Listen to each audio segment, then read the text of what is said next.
The hair was curled and the maid sent away, and Emma sat down to think and be miserable.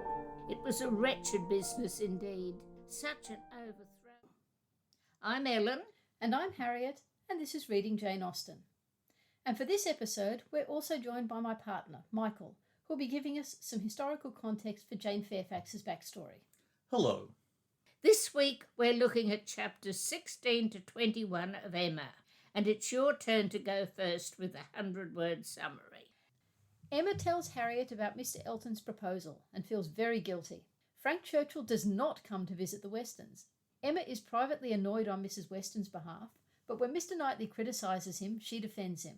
Jane Fairfax comes to Highbury to stay with the Bateses, and after first calling on them, Emma feels she has been quite unjust in disliking Jane.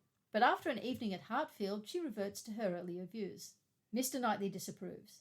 Miss Bates brings the news that Mr Elton is engaged, and Harriet is distressed by encountering Mr and Miss Martin in Ford's. Well, that's lovely. During the last few days of the John Knightley's visit, Emma reflects in pain and humiliation on her mistake and reveals the truth to Harriet. Emma and Mr Knightley discuss Emma's speculations on the character of Frank Churchill.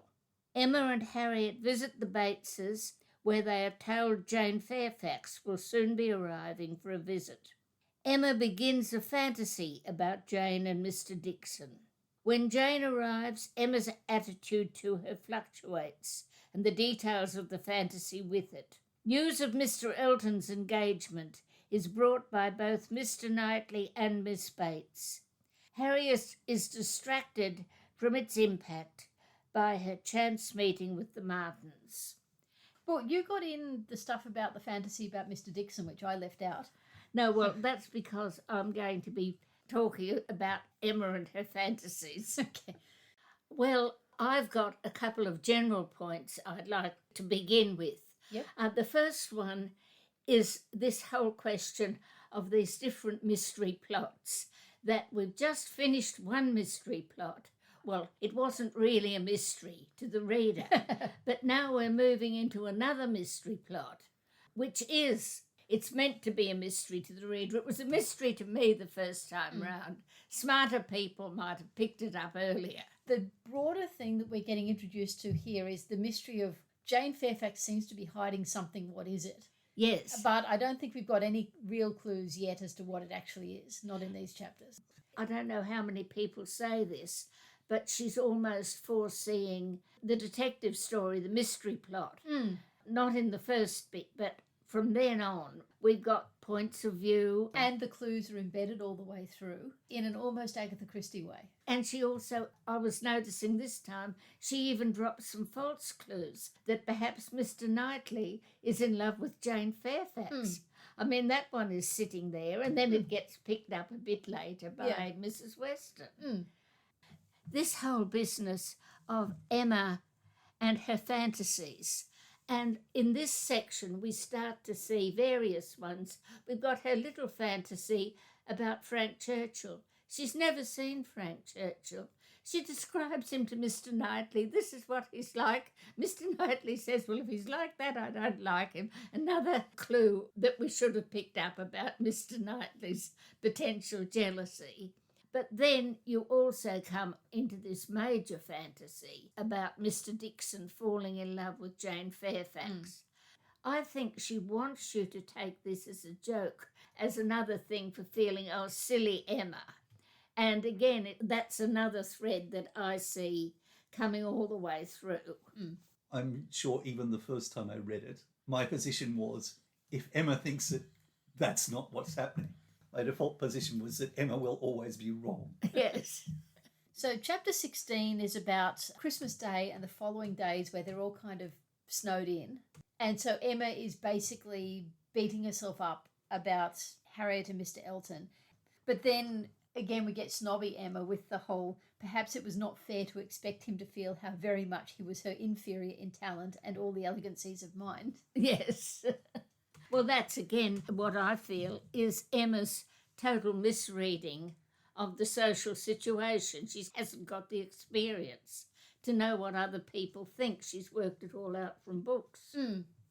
Oh, well, another point from that chapter is when she admires the penetration of the Knightley Yes. brothers.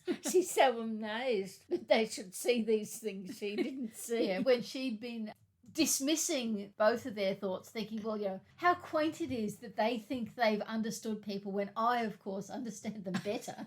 Yes. And now she has to acknowledge that it's completely the other way around. She's very funny. Yes, but again, Jane Austen is putting this in to sort of indicate that this is her view, almost. So what I like is that Emma starts out by beating herself up and then sort of gradually comes a little bit more to terms with it. But then in chapter 17, when she has to tell Harriet, it says, the confession completely renewed her first shame, and the sight of Harriet's tears made her think that she should never be in charity with herself again. So she's back to the complete beating herself up over it. I think it's also so in keeping with Harriet's character that she doesn't blame Emma. She blames herself. It's out of her comprehension that Miss Woodhouse could do anything at all that's wrong. Well, that you should criticise, yes. She thinks Emma is perfect in the same way that Mr Woodhouse thinks Emma is perfect. Yes. Chapter 18 is where Emma and Mr Knightley talk about Frank Churchill. Yeah. And this is one of the bits where I like what Emma is doing, and in some ways she comes off better than Mr Knightley in the conversation. Because first of all, what I really like is the fact that Emma is really kind of on Mrs Weston's side.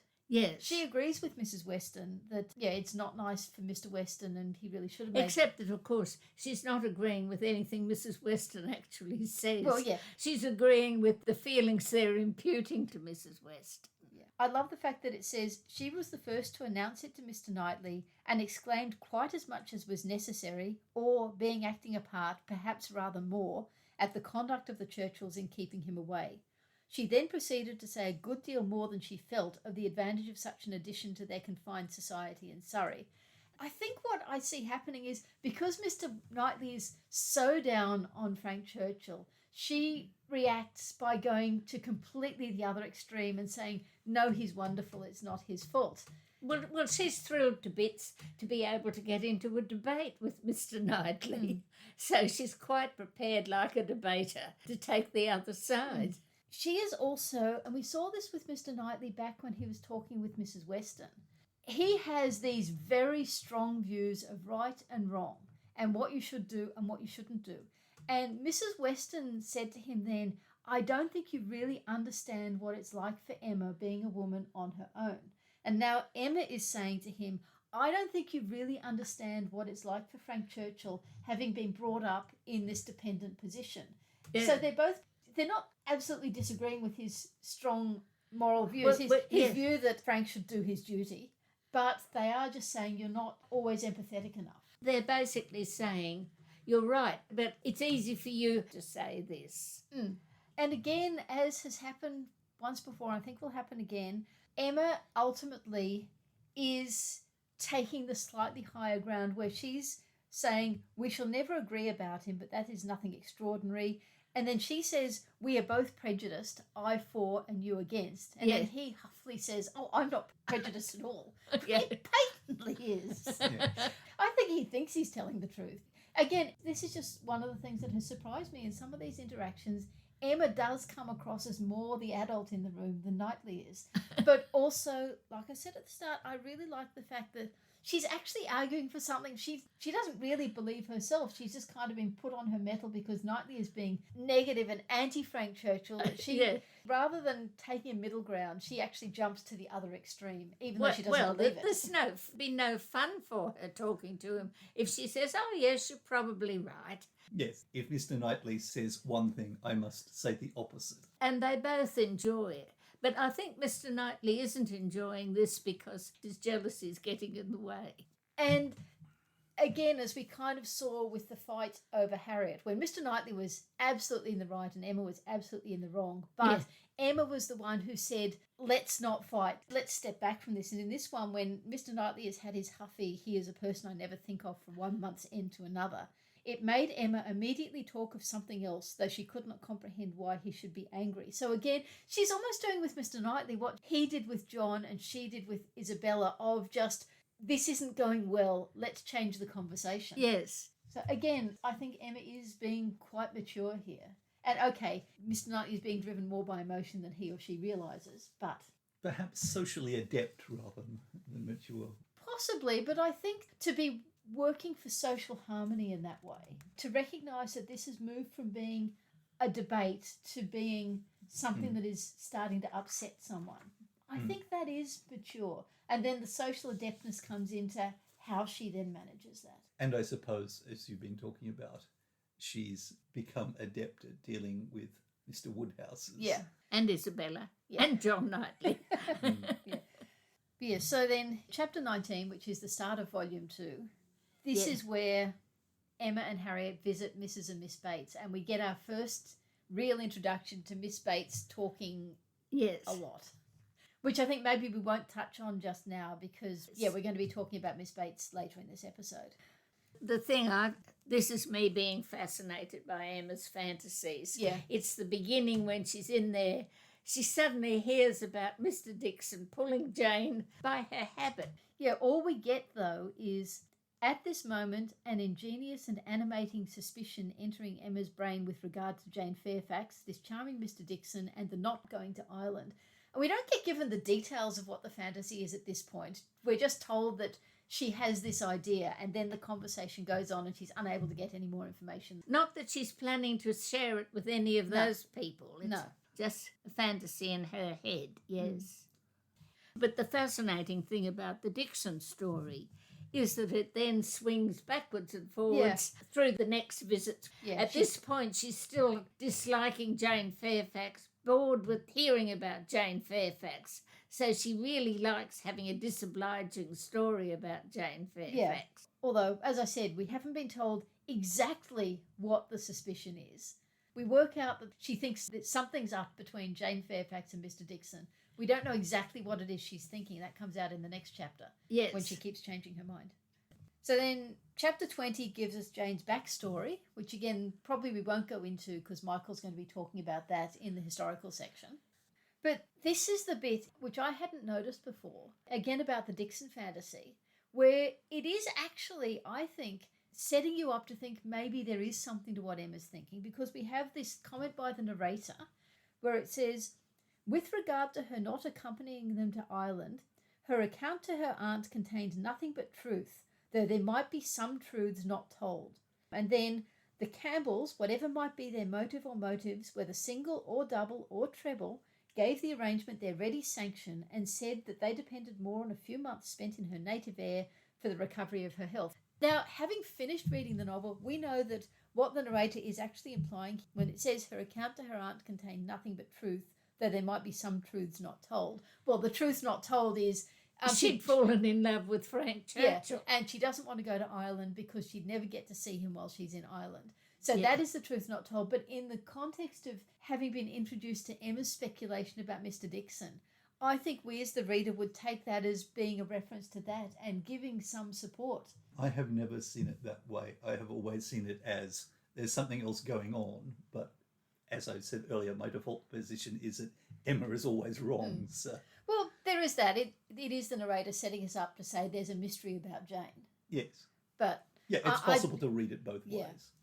But that, I think, is a really good example of the whole mystery novel giving you the clues, but not... in a sense, misdirection. Yeah. It's not in the long term untrue, but it certainly points you in the wrong way. Yeah. Also, in hindsight, this has just occurred to me, one can read the comment on the Campbells as meaning that the Campbells had their suspicions. That was what I meant by reading out that second passage, that also gives maybe some support to Emma's idea about Jane and Mr Dixon, in that the Campbells want her out of the way because they suspect the same thing, which is not the case. In fact, after finishing the book, it's possible from reading that the Campbells suspect the relationship with Frank and don't want to drag Jane off to Ireland, but it's also possible that the Campbells are just worried about her health. Yeah. But then we do get the description of how Emma just doesn't like Jane, has never liked Jane. Mr Knightley has said it's because she sees in Jane the really accomplished woman that she secretly knows she's not herself. But aside from that, it says what she really doesn't like about Jane Fairfax is the coldness and reserve, the apparent indifference whether she pleased or not. When I read through the conversation she had with Jane Fairfax when she came for the evening with the Woodhouses, the way I felt was you've got Emma who thinks, here's someone my age, here's someone perhaps has insight into people. So she starts to get a sort of Edmund Mary Crawford Fanny conversation going about the people she's known at Weymouth. Yeah. And what she gets from Jane is just people think so. Yes, that's what they were. And she's just hoping they'll get into one of those deep personality ones that, well, from Pride and Prejudice on, Jane Austen's been thinking what intelligent young people talk about. And Jane won't accept that at all. I just love the fact that she sees Jane and her immediate thing is Jane is actually really lovely, and so she couldn't have done anything bad with Mr Dixon. It must all be one way. So she changes the story. But then when Jane won't talk to her about Mr Dixon and Weymouth, she goes back to thinking, actually, no, it probably is a two-way thing. And so we've had all these chapters where not much is happening. I mean, in chapter 20, we've had they call on Jane and then everyone comes to Hartfield. So there've been two events. But suddenly, chapter 21, a whole bunch of things happen. Yes. The day after the dinner at Hartfield, Mr Knightley comes to discuss business with Mr Woodhouse. The other lovely thing we get in this scene, though, is Mr Woodhouse and his absolute devotion to Emma, where he says, Jane Fairfax must have found the evening agreeable, Mr Knightley, because she had Emma. Yes. Yeah, you get all his fluffy stuff about I felt the fire too much and then I moved my chair back and maybe there was a bit too much food. I suppose another nice thing about this final chapter before we move on to the mountains is we get some more of Mr Woodhouse on food. And if you like Mr Woodhouse on food, it's absolutely gorgeous. If you don't like Mr Woodhouse on food, you think, oh, shut up. Sometimes I do have the oh shut up when he's talking about food. This one I actually found quite nice, possibly because it was in the context of his just feeling that Emma is just perfect. Now what I'm thinking about is all the stuff about the way you should deal with pork. But these chapters finish up with Emma being told about Mr Elton being engaged and thinking, how am I going to tell Harriet? But then Harriet comes all flustered because she's had this encounter with Mr and Miss Martin at Ford's. Yes. The bit where she's talking about it. It was sort of with narrative and then her feelings and then a bit more narrative. Yes. Yeah. And it got us to use the map again. Yes. We mentioned in the first episode the map drawn by Penny Gay in the 1980s. And this is one of those scenes where it's really helpful to have a map to try and work out what route Harriet would have taken when Mr Martin has said that the main road is flooded and she'd be better to go round behind the stables. Yes, and Penny Gay has drawn us in a lovely picture of a side road going off there so we can see that the Coles are the next door neighbours of Hartfield. Well, next door neighbours with a gap. Across the road. Yeah. And I did say this last time, but what I really like is this moment where Mr Martin goes to Harriet and says, don't walk down the main road, take this other route. Because to me, it's the same thing in Persuasion of Wentworth. He's angry with Anne. He's not talking to Anne.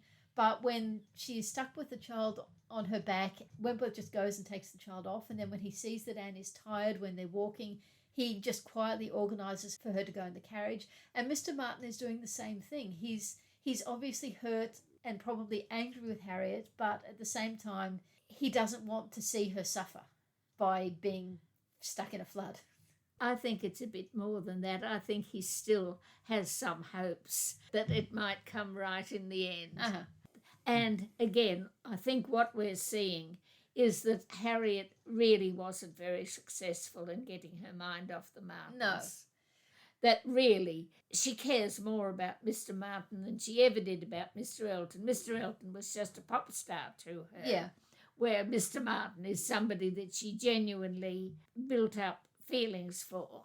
And I also think that's why the placement of this scene is so important, because we've almost been forgetting the Martins in the Mr. Elton story. We got a reminder of it in Emma's reflections, that I still did the right thing by separating her from Mr. Martin. Yeah. And then in this scene, we're reminded that, no, the Martins are really good people, and Emma didn't do the right thing in separating Harriet. And even Emma, after hearing the story, is reluctantly impressed by the sensitivity and good feeling and dignity that the Martins are showing.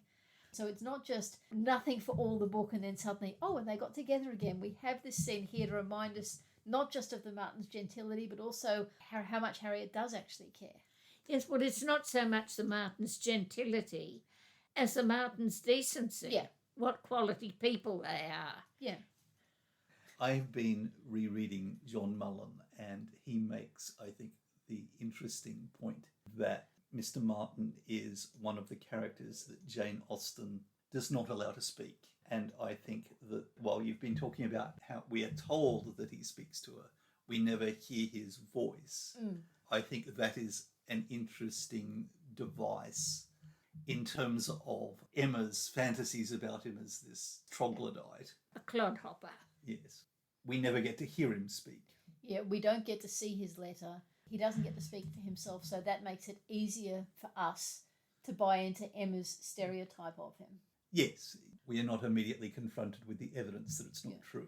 I certainly have never had any doubt in reading it that Emma got him wrong. has got him completely wrong, but we're not confronted with it directly because of her choice. Yeah, so when we were talking about the Martins a couple of episodes ago, I did reference John Mullen, but I'm not sure I talked about it in the context of this particular scene. Okay, favourite sentences. As the guest, Michael, do you want to go first? All right, so I have chosen a favourite sentence which I think is quintessential Mr. Woodhouse. If anything, you were too attentive. The muffin last night. If it had been handed around once, I think it would have been enough. I'm still not visualising the muffin. I mean, it must have been a big round cake that was cut. So yes, not like the small individual muffins we get today. Yes. Normally I have a whole lot of potential favourite sentences that I have to pick between. But for this time, there was one that just absolutely stood out to me as classic Jane Austen. It's just after Miss Bates has said that, Jane, you have never seen Mr. Elton. No wonder you have such a curiosity. And then the narrator tells us, Jane's curiosity did not appear of that absorbing nature as wholly to occupy her. Well, I'll read one that is just sort of one of these classic long Jane Austens that I find funny but could really have been written to Cassandra. Certain it was that she, that's Joan Fairfax, was to come, and that Highbury, instead of welcoming that perfect novelty which had been so long promised it, Mr. Frank Churchill, must put up for the present with Jane Fairfax, who could bring only the freshness of 2 years' absence, which is just sort of classic, lovely Jane Austen. With one of those ways she encapsulates the views of the gossipy members of the population all in one sentence. Yes, yes.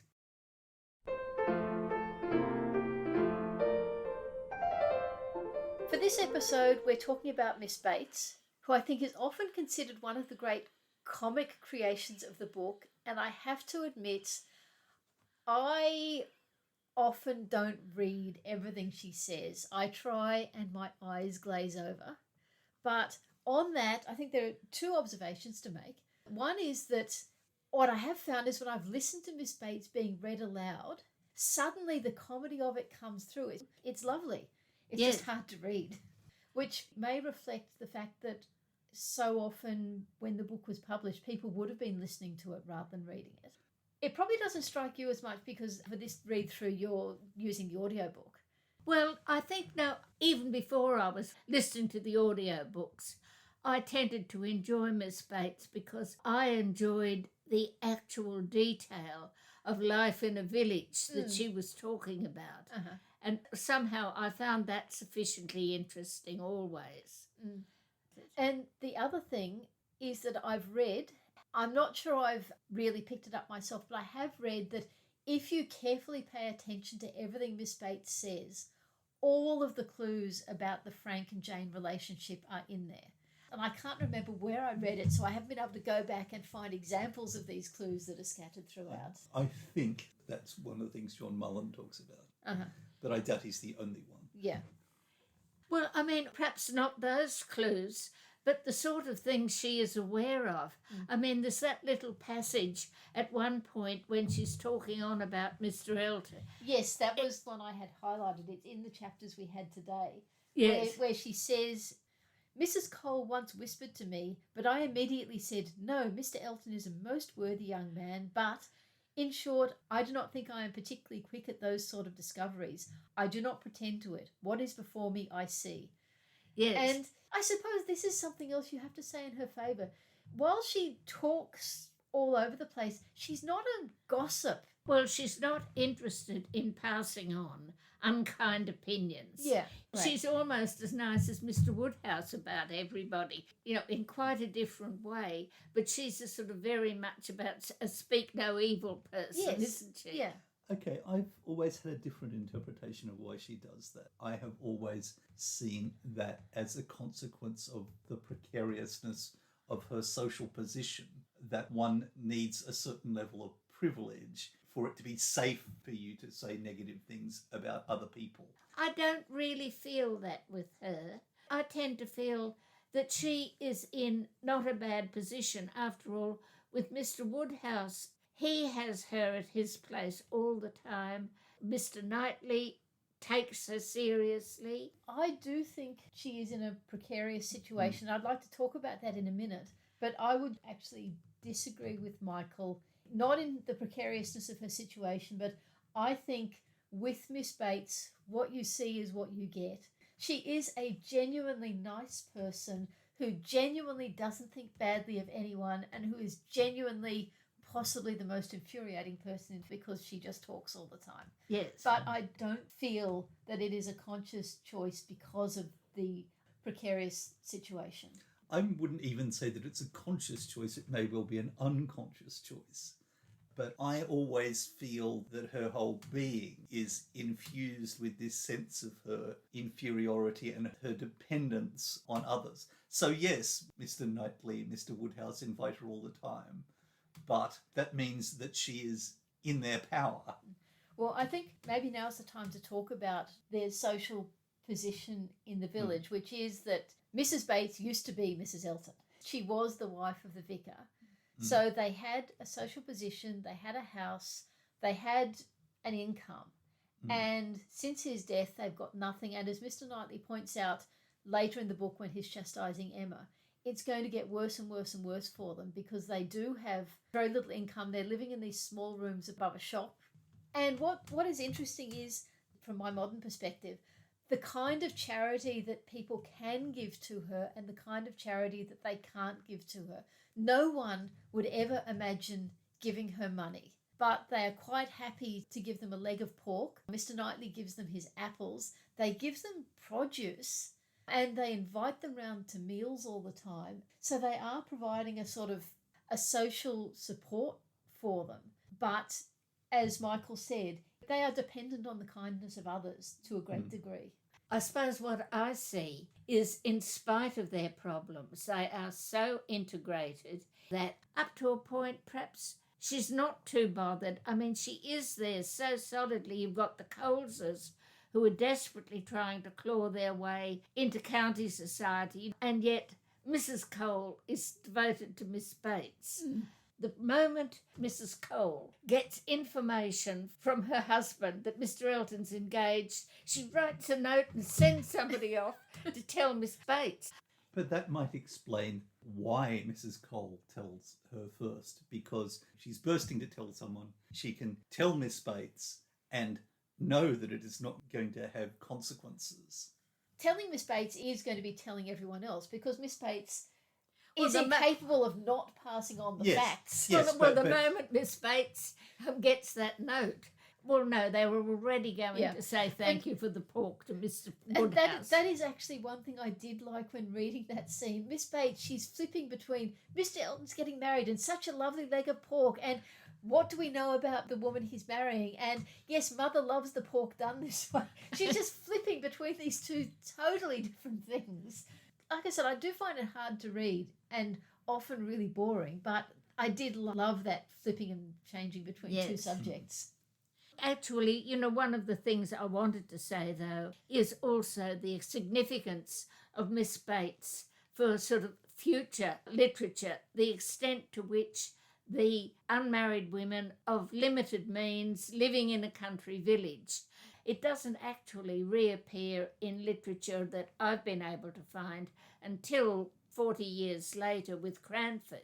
But from then right up to the 1950s, where you've still got Miss Marple going. Yeah. And in between Miss Bates and Miss Marple, there's a huge range of spinsters. And, you know, as the spinster turned into a classic figure in English literature, more and more, the spinsters are spiteful. You have them saying horrible things. You were talking about, why does she talk? And, you know, part of my feeling is that she doesn't say it and Jane Austen doesn't say it. But she really has nothing to do. I mean, 2 rooms, her mother and a servant. They've got Patty to go down and do the cooking. She's got nothing much to do. And this turned out one of the things that was discussed about spinsters throughout the 19th century. It was one of the things that was picked up by the women's movement. But well before that, you had people complaining about it. There's a correspondence between 2 women in their early 30s who lived in Hampshire in the 1830s.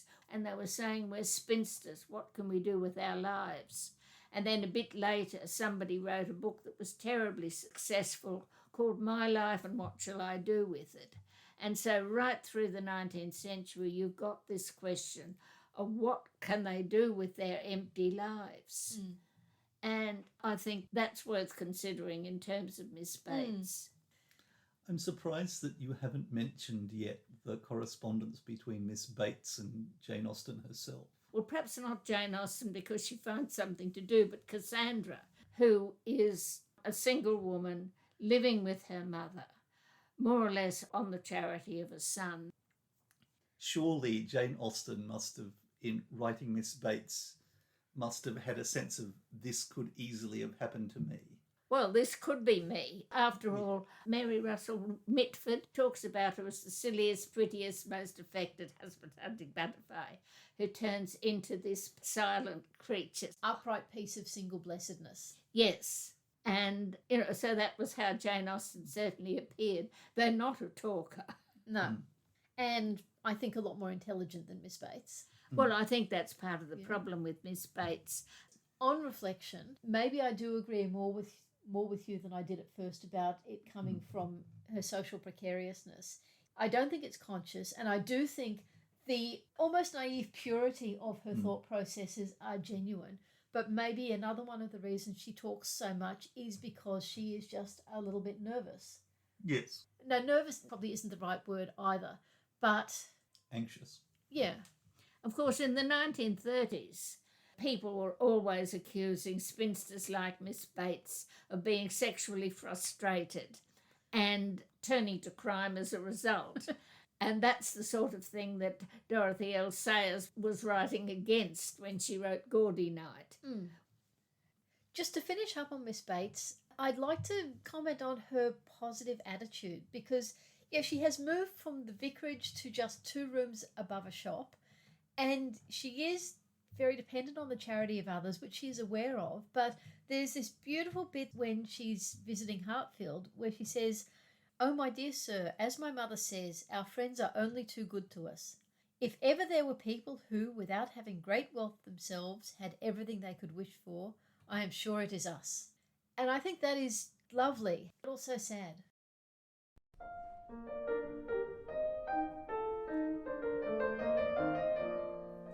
The reason Michael's with us today is for the historical segment where he is going to be talking about army widows and orphans in Jane Austen's time. So, yes, how Jane Fairfax's backstory, as described in chapter 20, provides us with an example of the precarious existence of British army wives, widows and orphans at the time. So the first time I appeared on the podcast, right back in the first season on Pride and Prejudice, I talked about how a career in the army, particularly in an infantry battalion on active service, was seen by the gentry class more as a choice of last resort than a desirable career. Jane's story gives us some insight into why this was the case. At the beginning of chapter 20, we are told that Lieutenant Fairfax of the Blank Regiment of Infantry died in action abroad, and that his widow, the former Miss Jane Bates, died soon after when Jane Fairfax was 3. Jane Austen gives us only the briefest of accounts here, and I'm sure that this was quite deliberate. I think it's designed to both shock the reader with its brevity, but at the same time to echo Jane Fairfax's own reserve. So what can we learn from this extremely brief description? Well, quite a lot, actually. It tells us that Jane's father was a junior officer, a subaltern, in a line infantry battalion on overseas active service. In other words, he was the classic redcoat that we tend to think of when we think of British soldiers of the period. These infantry regiments made up the majority of the British regular army. As I talked about in previous episodes, to be an infantry officer in a line regiment, especially in an active service battalion, was the least desirable posting possible. Lieutenant Fairfax is therefore pretty much the lowest of the low of the officer class, with only the New South Wales Corps and the West Indies Regiment lower. And his story tells us why, the much higher probability of being killed. Lieutenant Fairfax is only unusual in that we are told that he was killed in action, the romantic option, whereas the overwhelming majority of deaths were caused by disease. So where might Lieutenant Fairfax have met his end? Well, the options are surprisingly wide. Harriet tells me that according to her calculation, he probably died in 1794 or 1795. Well, I should say that since I'd said that, I recalculated and it might have been 1796, but by that time Michael had already done all his research. He could have been with Prince Frederick, the Duke of York, fighting the French revolutionary forces in Flanders. I think that's the most likely option in the sense that Regency readers, knowing that he died around that time, would have assumed that that's where he would have died, in the same way that readers in the 1950s hearing that an army officer died in 1940 would tend to assume he died at Dunkirk and not in Burma. So would that campaign have extended up to 1796 if I got my dates wrong? Not so much. On the other hand, British Army battalions were also serving in India at the time, where hostilities with the Marathas, led by Tipu Sultan, the ruler of Mysore, were already escalating. Less likely, but still possible, is that he was killed in some skirmish in Britain's colonies in North America, the Caribbean, or the East Indies. The reference to him nursing Colonel Campbell through a bout of camp fever isn't as helpful as one might think. It really doesn't narrow it down, as in all the cases I talked about. People got camp fever. Yes, camp fever was really a catch-all term for any one of a number of diseases that resulted from the poor sanitation, bad food, and adverse weather conditions that were a feature of all these potential postings. What we can say is that Lieutenant Fairfax's finances would have been in a perilous state at the time of his death. As a lieutenant, his daily pay was a miserable 6 shillings and sixpence, which Harriet tells me works out at £118, 12 shillings and sixpence per year. If he was being paid for 365 days of the year. Yes, which we're not at all sure that he was. If that wasn't bad enough, an officer was expected to purchase his own uniform, equipment and camp supplies, as well as having to pay his mess bills for his food and drink. As well as that, all but the poorest officers would have also taken at least one horse on campaign, which they would not only have to have purchased, but its transport and forage also needed to be paid for by the officer. And let's not forget, as I talked about previously, that Lieutenant Fairfax would have had to purchase his initials ensign's commission and quite possibly his promotion to lieutenant. This would have cost him somewhere between £500 and £1,200. Considering these expenses, it is very likely that he had little or no money at the time of his death and may even have been in debt. It's also important to remember that ownership of a purchase commission ended with that officer's death. Whilst a retiring officer could sell his commission, the widow of an officer who died could not. Nor did they receive any form of pension or financial assistance from the government. The only exceptions to this were a tiny number of widows of generals or admirals, and their pensions each required an individual Act of Parliament. There was a rather macabre tradition of the officers of his battalion to auction off the personal possessions of a deceased officer on the day after the battle and send that money to his widow. However, since we mostly know about this tradition from the diaries of surviving officers, where they talk about the bargains they gained, it was often the only way for poorer officers to afford the uniforms and equipment they needed when they were promoted to fill a dead man's shoes. It is unlikely that Jane and her mother gained much from the proceeds. I also thought I should talk a little bit about Colonel Campbell, who takes the young Jane in, because I think there are many aspects of the very brief description of him in the novel that would have been meaningful to Regency readers that escape 21st century readers. So what I want to make clear is that Colonel Campbell is very different, more or less diametrically opposite to Colonel Fitzwilliam in Pride and Prejudice, who was a wealthy gentleman with a private income which clearly greatly exceeded his army pay and clearly served only with home battalions and never went anywhere dangerous. And Colonel Brandon would sort of fit in between, would he? Yes, yes. Colonel Campbell's very name would have been a signal here for Austen's original readers. Despite his name, I think we should not assume that Colonel Campbell is a member of what at the time was known as the 98th Highland Regiment, and which is one of the regiments that forms the history of the famous Black Watch. There were many Scottish officers in English regiments simply because their relative poverty meant they were willing to take commissions in the least desirable battalions, and I think that's what we should read into Colonel Campbell. I think for Jane Austen's contemporaries, the Scottish name would have been more likely to signal lack of money than association with the Highland regiments, who are anyway much less famous at this time. They really only start to become more part of the general consciousness, starting with Waterloo, but going into the 19th century. So the novel confirms this because it says that Colonel Campbell's income comes largely from his pay and appointments. The per diem pay of a lieutenant colonel at the time was 22 shillings and sixpence, which again Harriet has worked out translates to £410, 12 shillings and sixpence a year, which we know from Austen's own novels is very much below what was regarded as an acceptable income in the gentry.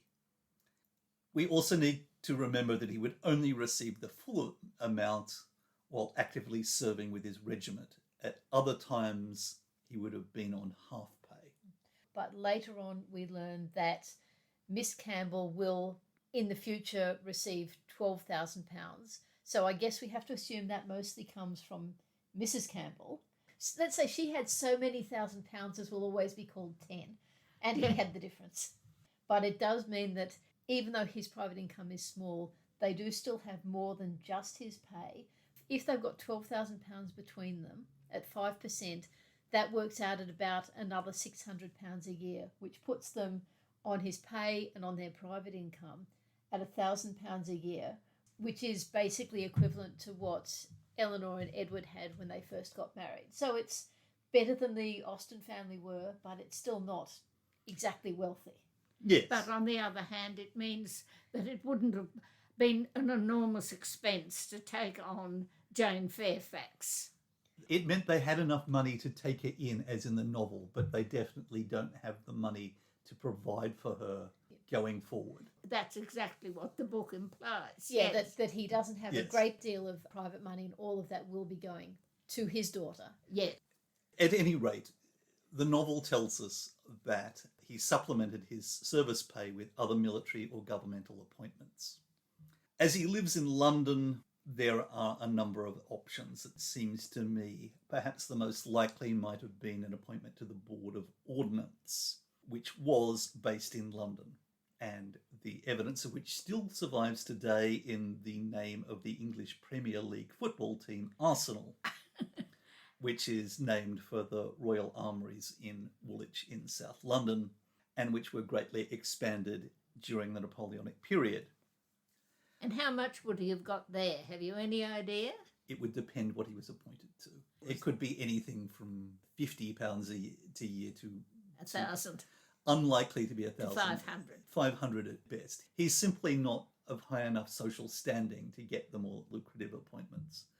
Equally, he could have been appointed to an administrative role at Horse Guards, which, despite the name, didn't only control the household cavalry, but was, in fact, the main military headquarters for the British Army. Again, it would have been in a lesser role. Another possibility is he could have been appointed in some kind of advisory role at the Foreign Office or to a parliamentary committee. So I would say that despite the brevity of the description both of Jane Fairfax's father's career and of Colonel Campbell, who takes her in, she does provide enough information so that contemporary readers would have been able to get a good sense of where they fit. And I think that it's important that all of this confirms what the narrator tells us, that Colonel Campbell is definitely being as generous as possible to Jane Fairfax given his own circumstances.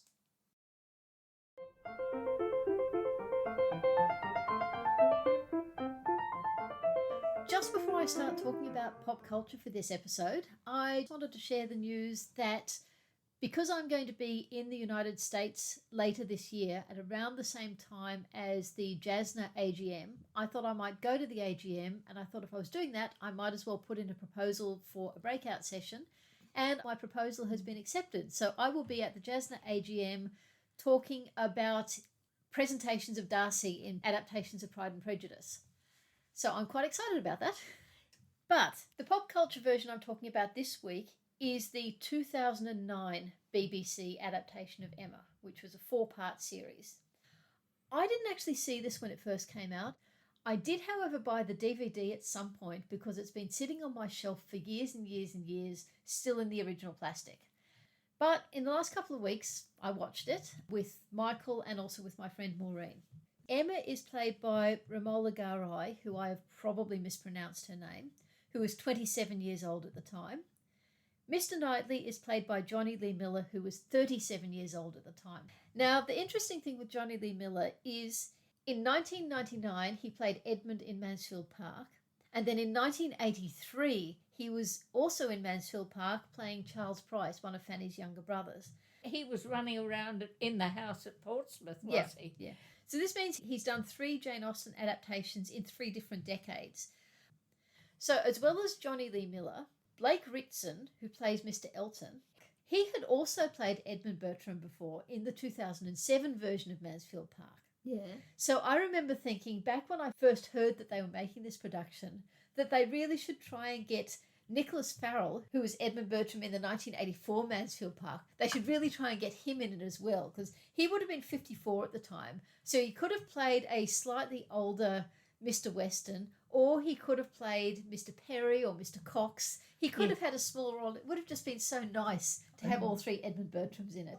Harriet was played by Louise Dillon, who I don't know how old she was because there's no date of birth in IMDb.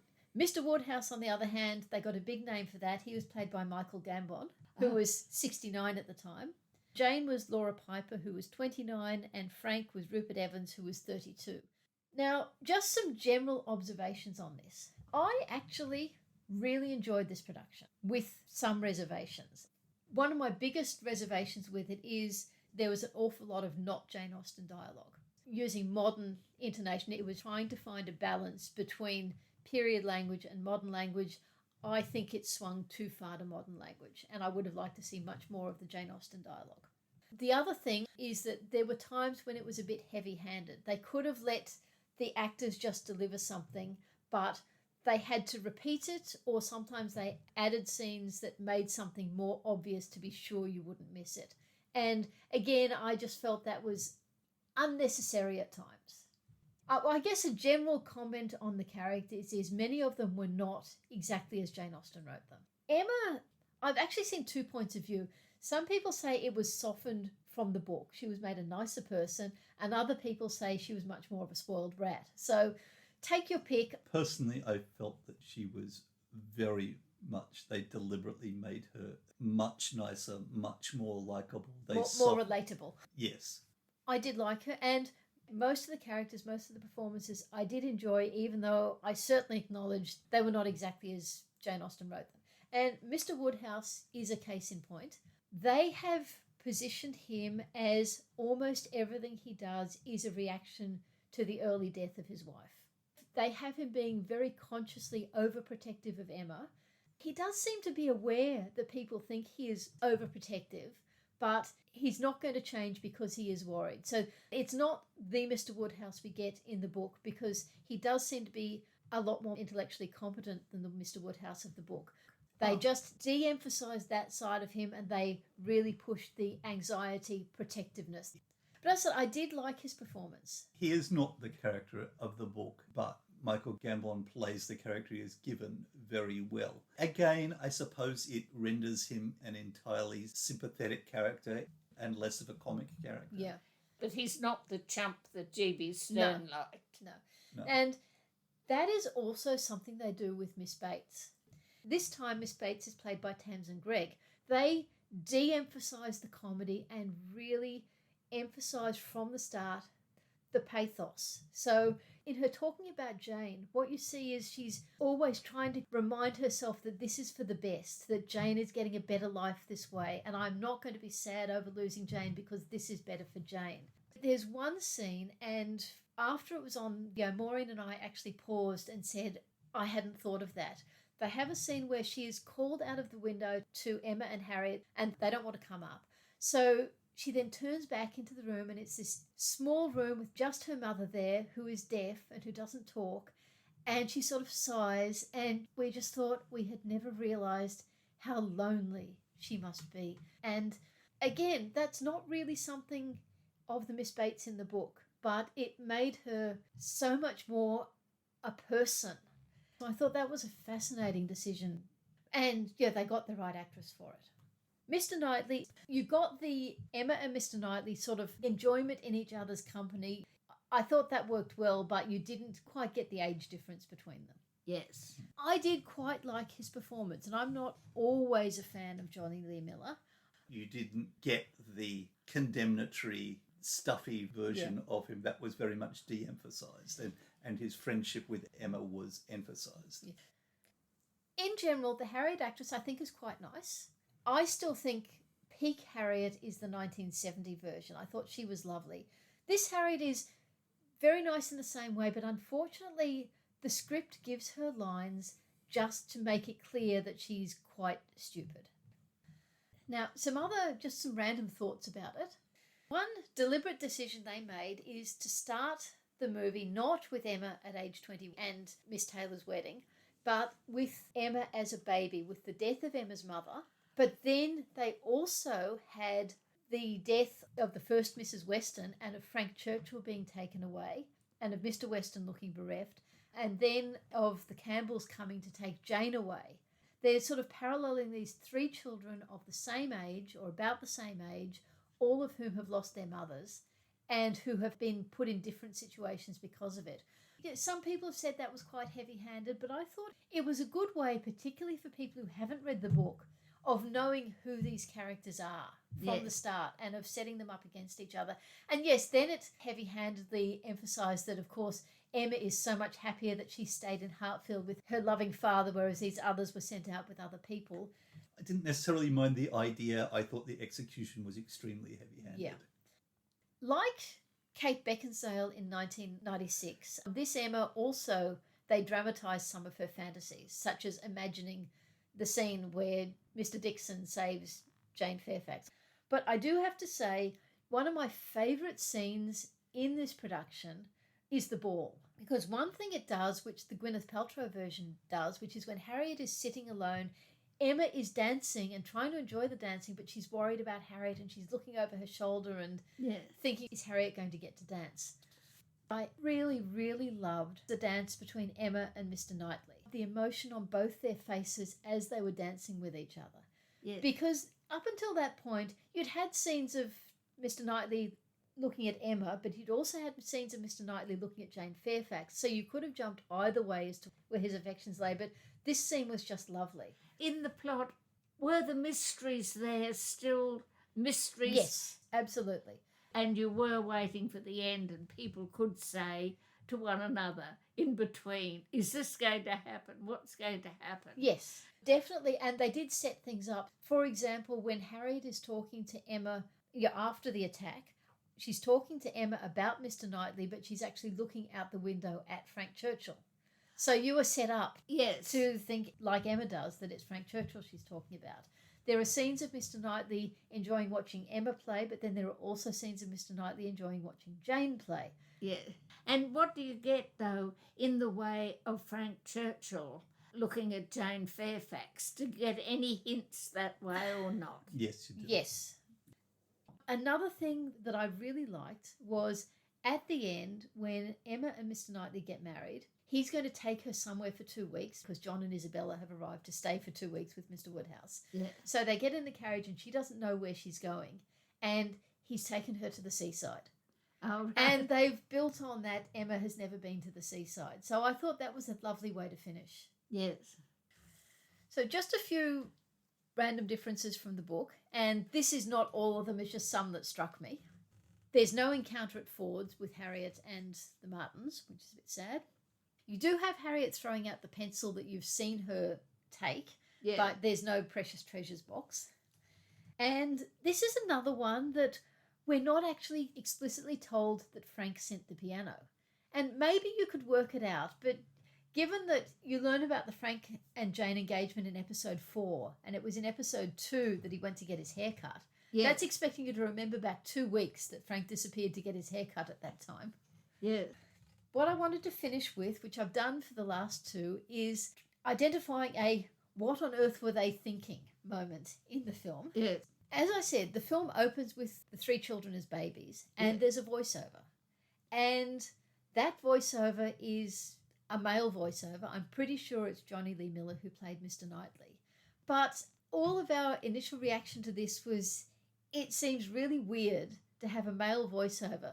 Yeah, why have they got a man? If it's not Jane Austen, it should be the nurse or somebody. Yeah, it should be Or Mrs. Weston. Yeah, Mrs. Weston would be the obvious person to have as the voiceover for the start, or just an anonymous female. So they have him doing voiceover at the start, and then a little bit later in that episode when Miss Taylor and Mr. Weston are getting married, the voiceover comes in again and very intrusively says that Emma suddenly realised how lonely she was going to be. And then it is never used again after that. You get Emma's voiceover, but not his. Yeah. But also, this didn't need to be said. It's the prime example of them telling us something that we can see. The actress has a very expressive face, and you could see from her face, you could see from the scenes that she's realising how much she's going to miss Mrs. Weston. Yeah. It was just unnecessary, and I just do not know what they were thinking when they did it. Furthermore, by having a male voiceover, it was literally mansplaining. Yes. I don't think this is a perfect adaptation. I can understand why some people really don't like it. Certainly there are things I have reservations about, but overall I did enjoy the 4 hours I spent watching it. Yes. I enjoyed it more than I expected to. I suppose I felt some frustration that I think there was a better production to be had with that cast if they'd actually used some Jane Austen dialogue. There were some scenes that used it, but yeah, I did enjoy it far more than I expected, but I would also say that it does move at times some significant distance from the book.